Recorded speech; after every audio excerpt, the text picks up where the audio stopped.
د بدخشان واخان ولسوالۍ د ورېښمو پخوانۍ لار، خو د نړۍ راتلونکې څلور لار.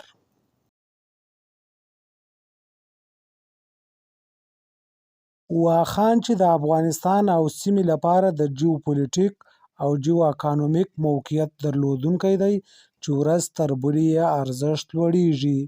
دا چې ورځ تر بلې د سمندر له لارې پیچلې کیږي، نو د وچو لارو ارزښت هم ورسره لوړیږي.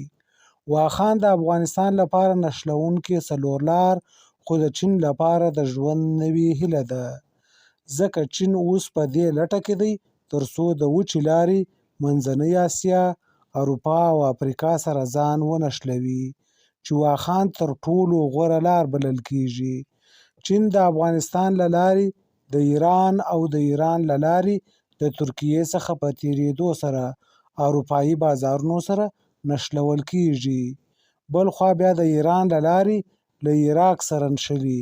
همدارنګه د چابهار بندر له لارې عربي هیوادونو او د سویس کانال له لارې اروپا او افریقا ته ځان رسوي، چې په دې توګه تر ټولو نږدې تمامیږي.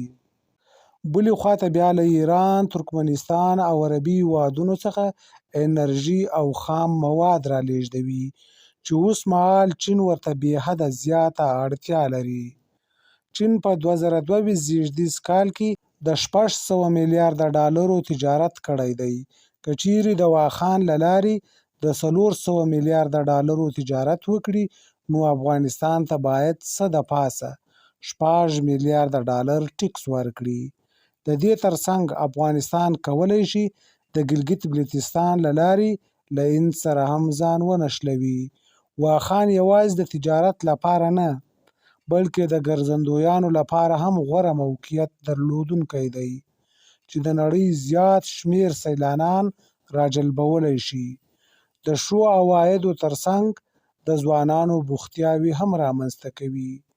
واخان بې حده زیات ارزښتناک او اړین دی. باید لا نورې څېړنې او ارزونې یې وشي، ځکه واخان د نړۍ بام دی. دا بام رغونه او خوندي چت غواړي.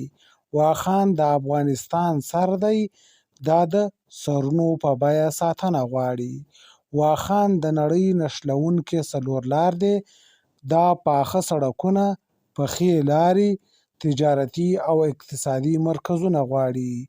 واخان د اقتصاد زړه دی. دا زړه د خوندیتوب لپاره قوي پشتۍ غواړي. واخان د افغانستان د ښېرازۍ کلي ده. دا کلي هوښیار، ځانګړي ساتونکي او ځانګړي کوډونه غواړي. واخان د سوکاله افغانستان هیلې او ارمانونه دي. دا ارمانونه او امانتونه پوره کول غواړي. واخان د افغانستان ځانګړې ستراتیژیکه او جیوپولیټیک سیمه ده. دا ولس د آبادولو په موخه راویښول او راټولول غواړي.